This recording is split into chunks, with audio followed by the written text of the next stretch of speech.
A paz do Senhor. Estamos aqui mais uma vez para falar da palavra de Deus, que é viva, poderosa e eficaz. Se você vai ver pela manhã, bom dia. Se for à tarde, boa tarde. Se for à noite, boa noite. Iniciamos ontem a história de José, uma história linda. Uma história que muitas vezes tem tudo a ver com minha história e a sua. Em algum capítulo parece, ou é semelhante. Mas a gente sabe que José foi fiel. José foi honrado. José passou por lutas, por sofrimento.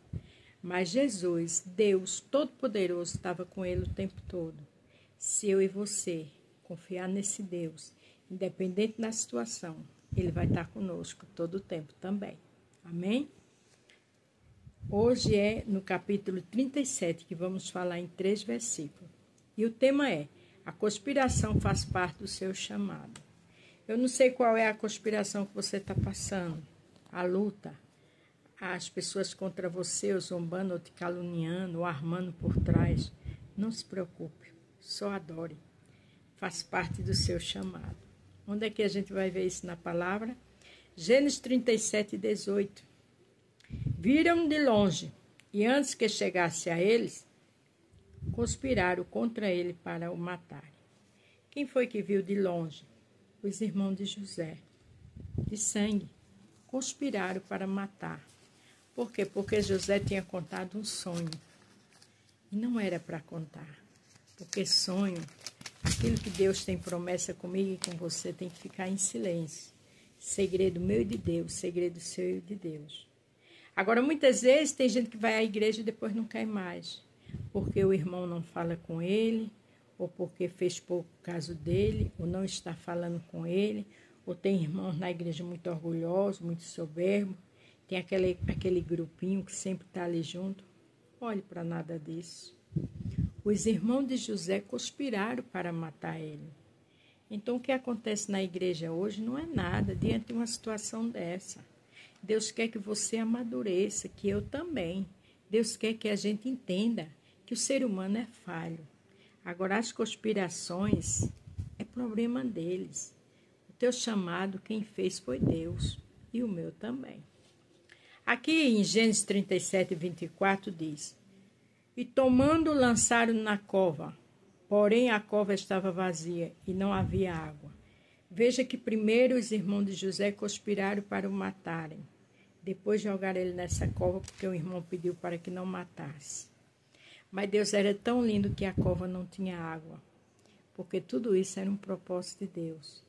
Como diz lá em João 13:7, o Senhor disse aos discípulos, e diz a mim e a você que está passando por algum tipo de conspiração: o que eu faço hoje, você só vai entender amanhã.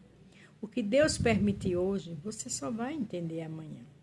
Veja que lançaram ele na cova. Era irmão de sangue. A conspiração vinha da família.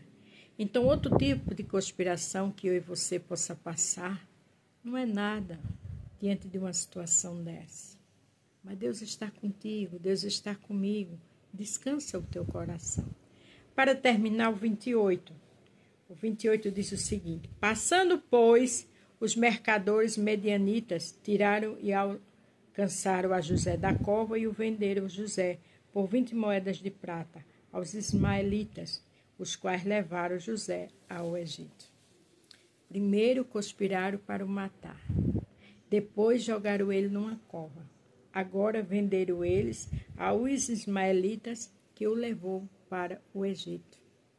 Mas até o levar para o Egito era um propósito, Senhor. Ninguém faz nada se Deus não permitir.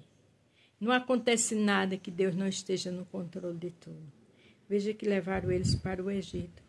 Porque a história de José era no Egito, de humilhação, de sofrimento, mas de honra. Então descanse.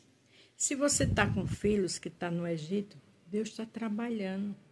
Porque José foi para o Egito e o tempo todo o Senhor era com ele. Se tem alguém que você está orando, louvando, clamando, jejuando, chorando e está no Egito, Deus está trabalhando. Deus está cuidando. Na hora certa, eles voltam para a casa do Senhor. Seja filho, esposo ou esposa. Amém? Não esqueça, A conspiração faz parte do seu chamado. Tudo isso aconteceu com José, mas fazia parte do chamado. A paz do Senhor. Fique todos com Deus e até amanhã.